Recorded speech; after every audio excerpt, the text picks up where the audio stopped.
Hello and welcome to my knitting podcast. My name is Caitlin. I'm coming to you from the East Coast of the United States, and today I'm going to talk about all of the garments that I knit in 2024. I have a few accessories too, which I think I would like to share in another video, maybe one that I'll combine accessories plus my goals and resolutions for 2025 this year. But for now, I like to focus on garments. It's really the bulk of what I knit and what I focus on the most. And thank you for joining me. Let's get into it.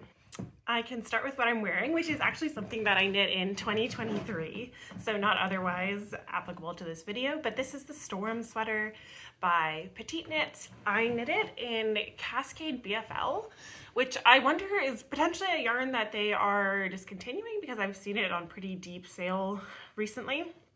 I really like the yarn. This is in the color Lilac Hint. I love that it's a sort of desaturated pastel lilac, and it's holding up incredibly well. There's very little pilling.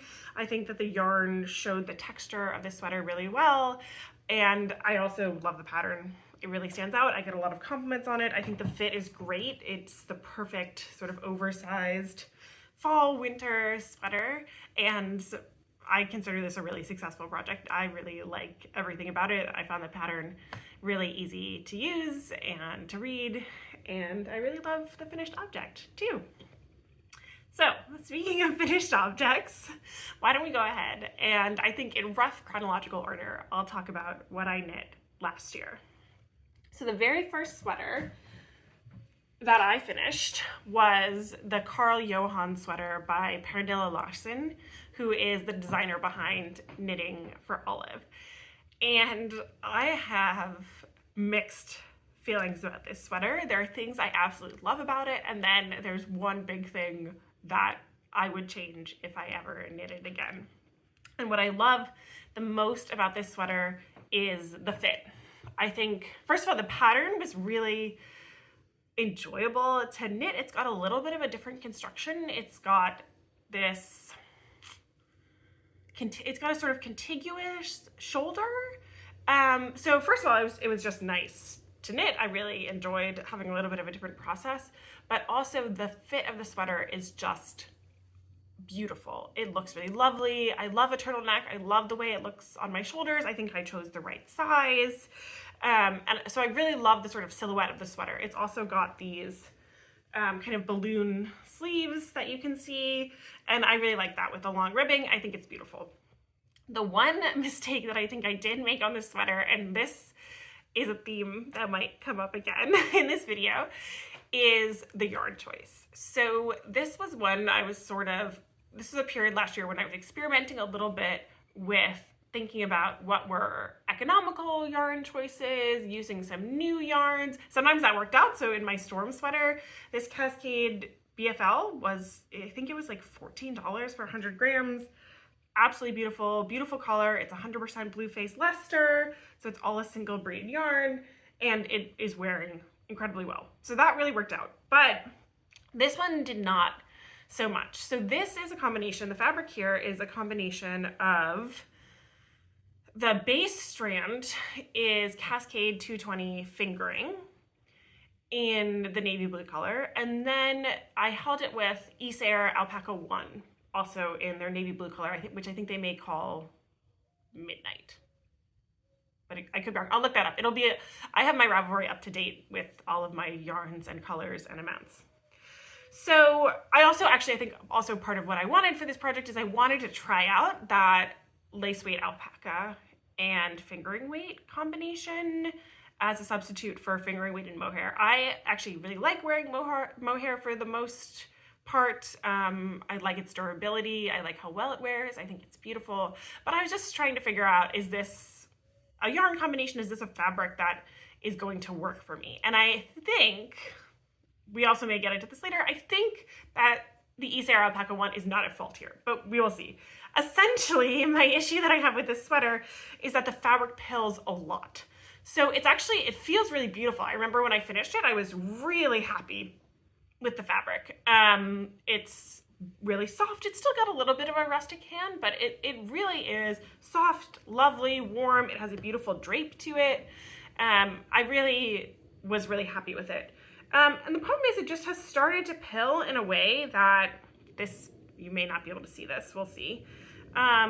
If you can see some of these pills there, it started to pill in that way that it's affecting the surface of the fabric. Like it's been challenging to try and remove all of the pills because at a certain point there's just too many across the surface. You may also be able to see, if I brought that up to the camera, that this attracts lint like there's no tomorrow. I don't necessarily think that's the fault of the Cascade or the Alpaca. But that's just been kind of sad because otherwise I think I would wear this sweater a lot. It's a beautiful shape. It's really versatile. It can really go from casual to elegant. I would really, I think, like to knit another one of these patterns. So we will see. I have some ideas for another one, but I think I probably would end up going with the merino and mohair combination. I think we'll see. I've actually just ordered a combination for a cardigan for the spring. I have just ordered a combination of Sandnes Garn Sunday and Isager Alpaca one to see kind of how that holds up. It was a bit of a gamble for sweater quantity. So I think I'm going to just see, because my theory is that this may have been the Cascade 220 fingering that's pilling this much. And the only reason that I think that is because I took a chance later on. I can talk about it now. I also knit this in 2024. I took a chance later on at using the Isager Alpaca one again for the skirt number 1 by My Favorite Things Knitwear, which I think is the back. I did mark it, so I think it's right here. Which I also knit this year. And this was, the skirt number 1 was honestly a bit of a gamble for me. It is not either the style of thing that I normally wear or something logically that I look at and I think, yeah, that's gonna fit great into my wardrobe and be something that I can practically wear, I think.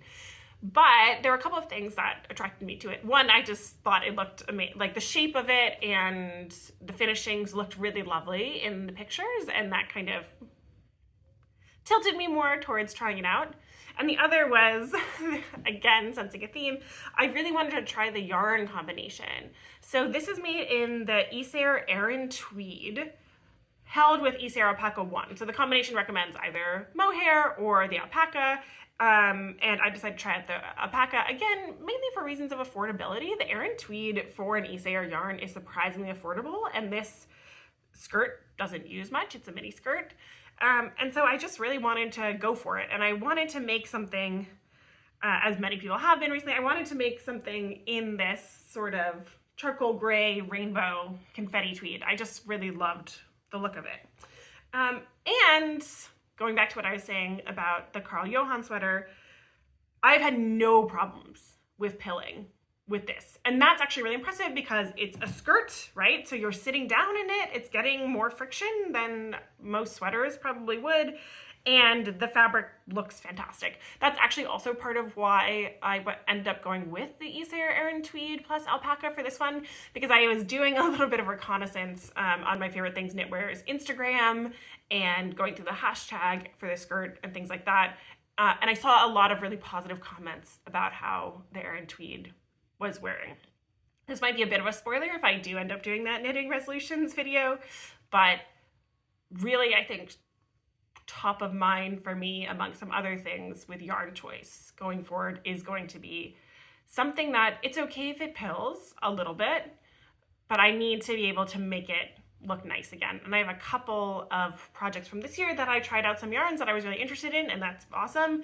But they, as you will see, have ended up being projects where at the end of the day, it's just hard to restore the fabric to what it was, or close to what it was when the object was finished. And that can be a little sad when you've spent so much time on something or you're otherwise excited about it.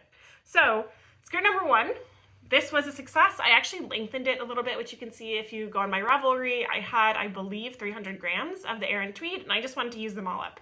So I actually ended up getting 2 balls of the Alpaca one instead of 1, and using that to make the skirt just a little bit longer so it would be more versatile for me. Honestly, now it's still above the knee, but it's a length that I feel like I can easily wear to work with tights, and it just actually does fit more into my wardrobe than more of a mini skirt at the original length would do. All right, let's see what's next. So looking at my Ravelry, actually the next thing, this must have been a phase that I was in. The next thing that I knit was another sort of failed experiment with an affordable yarn. So I'll show it to you. I'll just grab it.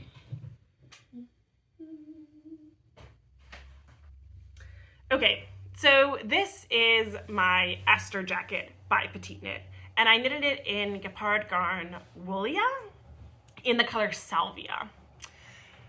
Again, I have a few mixed feelings about this project, some of which stem from my own choices. Part of which is the choice of the yarn. I knew, so this was again, I really liked the jacket idea. I loved the texture. It just really sort of captured me when I saw the pattern come out. I knew when I was choosing one strand of a merino yarn, this would be more of a cardigan than a jacket. Like, I was aware of that. I wanted to choose Woolia because I'd seen some good reviews of it. I think when I knitted this pretty recently, Florence of Handmade by Florence had used it for a sweater and spoken positively about it. And I hadn't ever tried anything from Gepard Garn before. That was part of it too, the same way that using the Isager Alpaca 1 was my first experience using a yarn from Isager. And so I really wanted to try it out. And the other reason is that Woolia is pretty affordable. I ended up getting this on Etsy from Sun Yarn Studio, which I really recommend. Shipped super fast. I believe they ship from Lithuania. And the yardage that it has in each ball, because I think it is woolen spun, although I could be wrong, is really generous. So this ended up being a really affordable project. However, which I should have, or sort of did know going in, but I think there's a bit of magical thinking. Because I knitted it at a relatively loose gauge, I believe to get gauge, I knitted this on 5.5 millimeter needles. It's pilling. And it is a beautiful, soft, lovely yarn. But again, maybe partially because of the texture, it's hard to depill, but because of that softness, let me see if I can find I have a clip of this that I can put into. But it just is pilling in a way that it ends up being hard to get those pills really off consistently at all. It's really light and warm and lovely. I think it looks really nice. Like, I've really enjoyed wearing it. I think it fits well into my wardrobe. I love the color. I also really like this muted sage green color. But I don't know. I don't think I would use this yarn at this gauge again. I think at this gauge, actually Woolia plus a mohair, which, you know, would then kind of negate the affordability argument. But that's what I learned. I think Woolia plus a mohair would be really nice. And I can potentially see myself actually knitting the Esther jacket again in the original yarn. So it is a sort of sturdier, woolier, more of an actual jacket fabric. I can see myself maybe doing that one day. And then just incidentally, the other change that I made to this, which I really like and I'm happy with, is I did put on a double knitted button band instead of a ribbed button band, because also I knew this was more of a cardigan fabric, more of a lighter sort of, less of an outerwear garment, and the yarn is less rustic. So I ended up putting on a double knit button band and a double knit collar. I've done a lot of double knit button bands. I might be that weird person that loves double knitting, so I really enjoy them. But I never done a double knit collar, so I just bought the fennel seed jacket pattern by Florence, from Handmade by Florence, to see how she did it, and I used those instructions, and I'm pretty happy with it. I think maybe the collar has stretched out a bit, honestly, or I could have picked up fewer stitches, but for the most part, I think it's really lovely, and I'm really enjoying it. The buttons are just from one of my local yarn stores. And I believe for these buttonholes, yes, and I'm looking at, I used PetiteKnit's technique of not cutting the yarn for the double knit buttonholes, which there's a video by Kimmy Munkholm who worked with her for her Jenny jacket, or maybe the Jenny jacket v-neck, that shows this technique, and it is truly life-changing. I will never use any other technique to make double knitted buttonholes. It is not hard. It feels magical. And I was really happy to have learned that technique. So, you know, pros and cons. I find it really lovely and comfortable to wear. Again, light and warm, beautiful color, just not super happy with how the fabric has held up. But I do recommend the pattern. I should say I really enjoyed knitting it. So when I'm looking at my timeline here, I have a couple of things. I'll put them together because I don't actually have the garments to hand, but I have gotten clips of them. I have a couple of things to talk about that I made for my husband. So the first one is I made him and Eva Cardigan, also by PetiteKnit, which is this beautiful cardigan with this long 2x2 ribbed button band and a European shoulder. Another pattern that I was interested in, partially because of the construction and partially from the finished project. I knit his in 2 strands of Knitting for Olive Merino in the color Unicorn Purple, which he chose, and beautiful, like clear, cool, pale lavender. And I have nothing bad to say about this project. The fabric is gorgeous. I really love the 2 strands of Knitting for Olive Merino held together. It creates a sort of very soft, sort of slightly cool, smooth fabric that also it holds up fantastically well. It's amazing for a fabric that is that sort of soft and lovely. It holds up incredibly well. I have other garments in these 2 strands of Knitting for Olive Merino, not a pill in sight. It's amazing. So we were both super happy with that. I have been thinking about knitting myself an Eva cardigan just because I love the experience so much, but I also like how it looks. I think I'm going to do another one instead, which I may talk about in my next video about my projects and whips and plans. And that's what my latest order of the Sunday plus, actually I think I said Sunday plus Alpaca one, but it's actually the Sandnes Alpaca fluid that I ordered for that. So nothing bad to say about it. Pretty simple, loved making it. He wears it all the time and it was a really successful project. And the other sweater that I made for him was a zipper sweater, also by PetiteKnit. Technically, I think I put this under Zipper Sweater Man, but I used the pattern that I already have because I made myself one of these a couple of years ago, which is just the zipper sweater for women. As far as I can tell, the biggest difference is actually the length of the ribbing. So I used the women's length of ribbing because I like it. I think it looks good on him. It's ultimately arbitrary, but I think it's really nice. And I knit this in Sandnes Garn Pure Gynt in the blue tweed color. I think it's Blue Tweed Heather is the name that they give it. This is very similar to the zipper sweater that I knitted myself a couple of years ago. I knit that in Pure Gynt in their natural heather color. Again, the yarn's really lovely. It is a little bit rustic. I find it totally fine to wear next to skin. It is like it knits itself, Pure Gynt. It's just has a beautiful elasticity and density. It was a joy to work on this project. It's a big project. I mean, when I'm knitting for my husband, because the project is a lot longer, it's just sometimes it feels like it's taking a long time, but Pure Gynt just makes the knitting process feel effortless, honestly. I recommend the pattern. I think it's really straightforward. It's a lovely, lovely finished project, and it fits him really well. He wears it all the time, and I'm really happy with it. I also did, unfortunately I don't have any pictures of this one, but I also made another zipper sweater this year for my sister as a Christmas present, which is also in Pure Gynt. I had her come and look at some of the yarns that I'd used in garments already and try on my sweater and see what kind of yarn she might like. I think it was also about like what colors were available in which yarns, so I offered Pure Gynt. I offered 2 strands of Knitting for Olive Merino held together, which I think would also make a really nice zipper sweater. And I had a couple of other options too, and she ended up really liking the Pure Gynt and choosing the color Blackberry for it. So I made her a zipper sweater in the color Blackberry for Christmas, which also turned out really lovely and was really nice to work on. So 3 zipper sweaters. I don't think I'll be making another one anytime soon, but I really recommend the pattern, and the finished object is useful, beautiful. I wear mine all the time, holds up super well. All right, okay, so it looks like, yeah, so we're getting into spring now from last year, and this this is, I believe, the last of these variations on a theme of I tried a new yarn and I'm not sure it worked out quite as well as I thought. So the next pattern that I want to talk about is the May Ball Wrap from Florence Miller. As soon as I saw this pattern, I just loved it. I'd been looking for more cardigans. I loved the idea of a wrap cardigan. I totally copied her light gray color scheme. And the yarn that I chose is Wigeon by Purl Soho, which is a Falkland merino wool. I had been really interested in trying this yarn. I had a gift card for my birthday last year from my parents for Purl Soho. I had never tried any of their yarns before. I used a couple of them this year. There's another one that was more successful later on.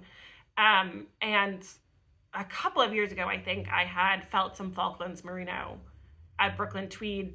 It was a John Arbin yarn, totally different yarn, but I had just been really impressed with it. So I really wanted to try this. And I was especially interested in this color, which let me remind myself what exactly the color is called. Gray Mist is the color that I used. So this is gonna sound very similar, I think, to my Karl Johan sweater, which is that the pattern, beautiful. I'll put a clip of me wearing it. I think the fit is gorgeous. I sized up in this pattern because Wigeon is really more of a sport weight and the pattern is made for DK. And so I sized up just to account for the differences in my gauge. Pattern's beautiful. I love the color. I think the fit is gorgeous. I love doing the double knitting all along the edge. I find double knitting really, really satisfying. I feel the same way about I-cord. And I just love that. Yeah, Florence's patterns are beautiful, easy to read. I've never had any issues or been confused with one. So yes, it is in many ways a beautiful garment. The yarn is gorgeous. I mean, the color is beautiful. It's subtle. I love this pale gray. It's soft. It's really lovely to wear, but surprise, surprise, it is pilling. And it is pilling at this point in that way that it's not possible to get all of the pills off. I'll just show you like this part of the fabric right here. If you can see, like, this is the back. And it's just a little sad. I still wear it. I still think it's beautiful, but it prevents me from wearing it as much as I would otherwise. And I just think for, yeah, such a beautiful garment, I wish that the yarn held up a little better so that I could wear it more. Or I guess that this is my personal preference, obviously, but that I would feel like I wanted to wear it more. But I love the pattern. I would totally recommend it. It is a beautiful garment in a beautiful wool.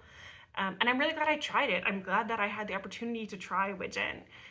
There are many things that I like about it. I used the extra that I had left over after this to make a pair of penny gloves and just a little headband that I also really love. Again, the color I just think is a super gorgeous neutral. But yeah, it just didn't quite hold up the way that I hoped it would. Okay, so at this point in the year, we are moving into summer knitting, which actually this year I think I was pretty successful, but I might talk about this a little bit more in my next video. I do think that I've learned some things about what I like to knit and what I like to wear that maybe summer knitting isn't 100% my thing, but I think we'll see.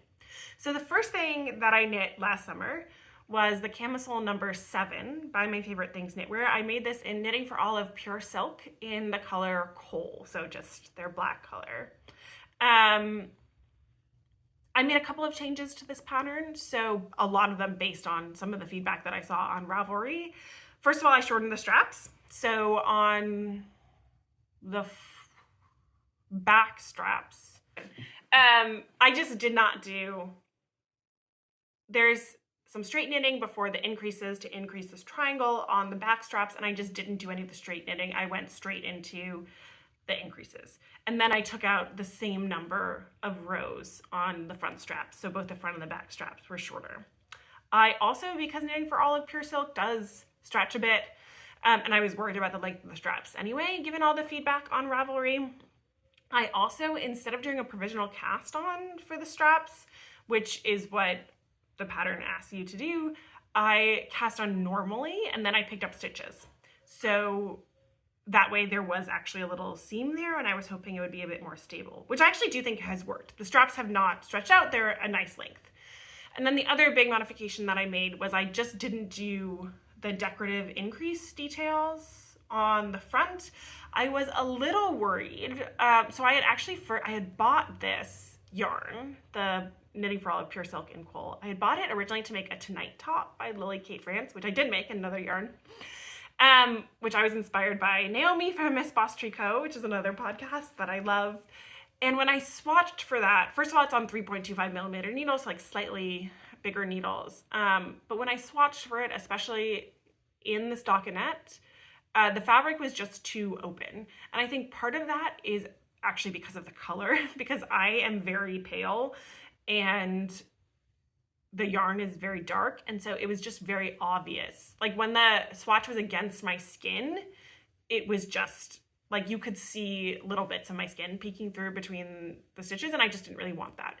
So I was a little bit worried that if I added those increased details, because the silk also has no elasticity in the increases, that there would be sort of a line of holes that I just didn't really want. So I took out those details. But other than that, I knit it to pattern. I think I probably didn't knit it long enough because by that point, I just really wanted it to be done. But it serves its purpose totally fine. I think it fits completely fine. Yeah, could be a little bit longer, but I think, I love the fabric for a summer top. You cannot beat the Pure Silk. It's light, it's cool. I used to just throw this on all the time last summer when I was going out to walk the dog in the mornings when it was hot. It is beautiful. I think it turned out really nicely. I'm not sure that I would knit it again. I mean, first of all, I don't really need to. I think that the Pure Silk looks really lovely in this broken rib. I have another garment from a couple of years ago in a broken rib with the Pure Silk. But it is, with the lack of elasticity, it just is, it can be a bit challenging and a bit tiring to knit on these tiny little needles. So I love the way that the fabric turned out, but I'm just not 100% sure. I don't know. I'm not sure what I'll do with the Pure Silk in the future. I might take a break from it this year. I think the fabric's gorgeous. I don't mind knitting with it. It just is more fatiguing, and I would want to do garments that I am really gonna wear and where the fabric can really shine, if that makes any sense. So I mentioned the Tonight top by Lily Kate France. I did end up making that, and this is a Purl Soho success story. So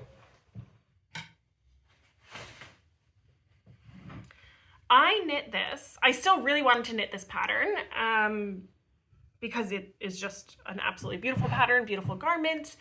And I still had some money left on my Purl Soho gift card, and I wanted to try another yarn. And so I ended up going with their Quartz, which is a Merino and Surrey Alpaca mix in the color Celadon. This is also a bit of it's a heavier fingering. I think it's 420 meters per 100 grams, whereas the Knitting for All of Pure Silk per 100 grams. Yes, 420 meters per 100 grams, where the Knitting for All of Pure Silk is 500 meters per 100 grams. It's 250 meters per 50 grams. So it is a bit of a heavier fingering, so I thought it might be more effective in the fabric for the Tonight top. And this worked out really well. The yarn is gorgeous. It's both the color and the finished fabric is just stunning. First of all, I love the color. Light green is going to be a theme if you stick around here. It's beautiful. It's sort of very subtly heathered. Just lovely. It's very, very, very soft to the touch, easily next to skin. There's a little bit of a halo, nothing like a mohair halo, but just still a really lovely, soft, lustrous halo. This does pill, but it pills in the way that I can remove them and the fabric looks like there was never anything wrong. And that is totally fine with me. I also can't recommend the pattern highly enough. It has beautiful, beautiful details. And it's also really fun, just the way the shaping is. There's some really interesting short rows to make the shoulders. The shaping around the neck is really lovely. And you do this really cool technique using short rows in the double knitting around the armholes, which was just, it was just fun. And in this yarn, which again, it's a wool and alpaca, it has elasticity, it's a little bit of a plumper fingering weight. It was a joy to knit. Honestly, it's a joy to wear.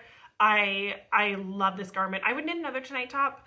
I've thought about, let me know if you have yarn suggestions for it, if you've knit it. I thought about maybe a wool and silk blend. That's something that I wanted to use for a while. I'm just really happy with it. And really, yeah, I couldn't recommend the pattern more highly. The fit is gorgeous. It's a beautiful, elegant garment. And I would use the yarn again too. I've thought about it. I've looked at it many more times on the Purl Soho website, especially when it's on sale.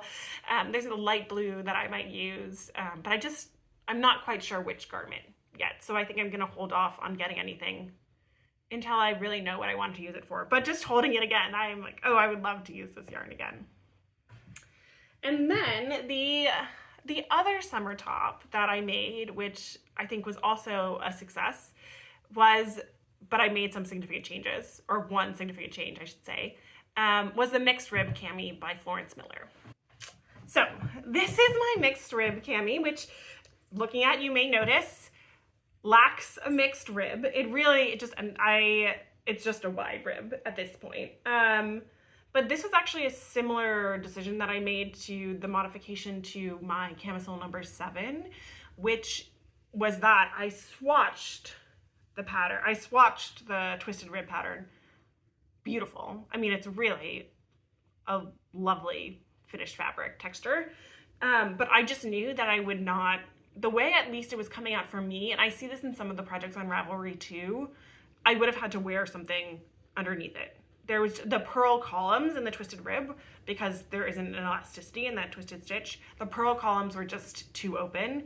And I just, in terms of the practicality and wearability of the garment for me, I just didn't think that that would lead to a garment that I really wanted to wear. So I basically just made a super quick swap, which was that instead of doing the twisted rib panel, I just did another stockinette panel. And what that actually leads to is two stockinette panels of slightly different widths separated by this purl stitch. I love it. I think it's gorgeous. It's a really just effective garment with this I-cord at the neck and on the armholes. It was really fun to knit. It's, again, lovely pattern, super easy to follow. The other change that I made when I was changing the stitch pattern is you cast on stitches in the twisted rib pattern. You cast on stitches at the underarm in a stockinette panel. And I just very slightly adjusted the number of stitches for my size so that it made the rib panel continuous. So it's continuous all the way around instead of being a stockinette panel. I also didn't do the optional side decreases. I think that would have affected how I thought about continuing the pattern of the underarm too. But I love the finished object. I've thought about making another one. It is super versatile. It is just a lovely garment. Again, I can wear it to work. I can wear it casually. It's comfortable. It's light. This is in one strand of the Knitting for All of Merino in the color soft blue. And it's lovely. Again, holding up super well. There's barely a pill on this. And I love the shape of the garment. I love the neckline. It's easy to wear.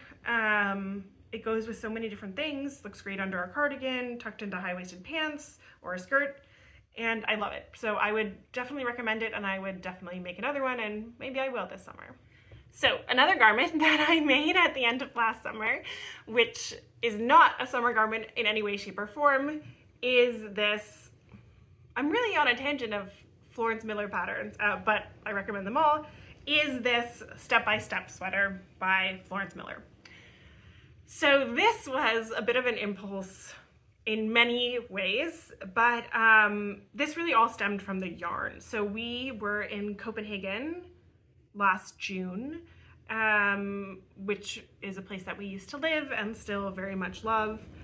And I was doing some yarn shopping, of course, and I was especially, you'll see another sweater in a second, I really wanted to get some yarn from Heelhoed's Old Spinnery because it's actually quite challenging to get in the US, unlike some European and Scandinavian yarn, and I was just really, really interested in trying it out. And so I had gone originally to get some yarn for the Sonia sweater by PetiteKnit, which I did get, and I will show you in just a moment. But when we were in the yarn store, this is from Olsted, which is quite close to the center in Copenhagen. When we were in one of the yarn stores, my husband actually saw this yarn, and I just totally fell in love with it, which is not something that I normally do. I normally don't buy sweater quantities of yarn without knowing the project that I might use them for. I usually have my project in mind and then look for the yarn. In this case, it was a bit of a scarcity mindset, like I knew I wouldn't be able to get it otherwise, but also the yarn really is really special. So this is the Heelhoed's Garn, and it is a Gotland wool, merino, and mohair mix. It is not like any other yarn I've ever used. You can see this beautiful, beautiful halo that it has. The halo is in some ways, I think, a little bit prickly. If you had really sensitive skin, I think this might bother you. But at the same time, it is just, I think this is part of what attracted me to it in the store. It feels plush. It feels soft. I mean, it really, and this is like an Aran approaching bulky weight. I ended up at 14 stitches per inch, so I just adjusted. I think the step-by-step sweater is for 16 stitches, so I just adjusted my size a little bit. But it's hard to describe. It feels at once a little bit rustic and also just really plush and gorgeous, and like it's like holding a really fancy teddy bear or something. I love it. I only had 600 grams, so I wanted to be kind of mindful of the pattern that I was using. But I also wanted a stockinette pattern that would just let the yarn be the yarn. And I'm really happy with the outcome. Super fun to knit. It was a super quick knit. I think I made this in like 2 weeks potentially.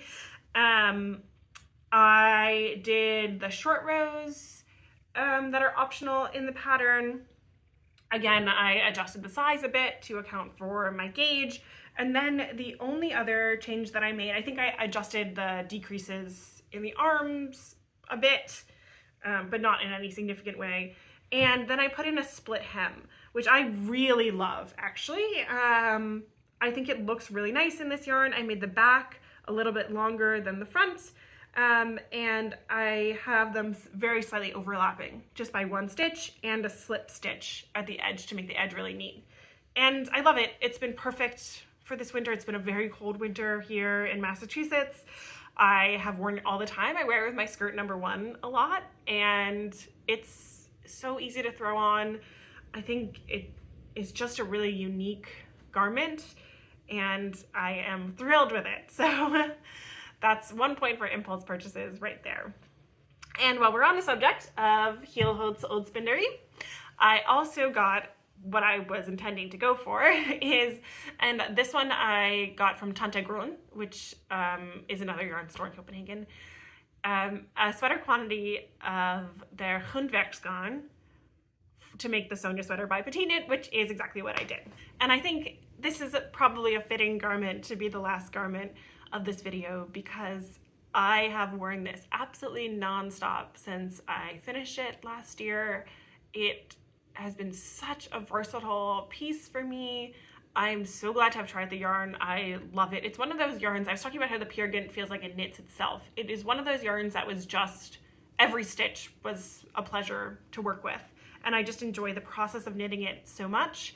I can also recommend the pattern. Again, it's a very simple pattern, but it was made for this yarn. Gauge was easy to get.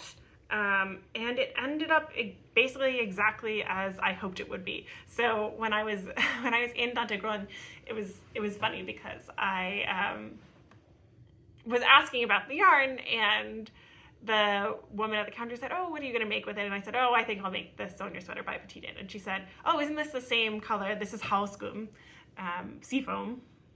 oh, isn't this the same color she used for her sample? And I said, oh yeah, it is. I liked it so much, which is true. I think it's perfect. And she said, oh yes, I made the exact same one. I did the exact same thing. So that's 2 recommendations for this sweater and for this yarn. This yarn, it feels a little bit more rustic, I would say, than the Cardigan. But it's still surprisingly soft for what we might consider sort of a more rustic yarn.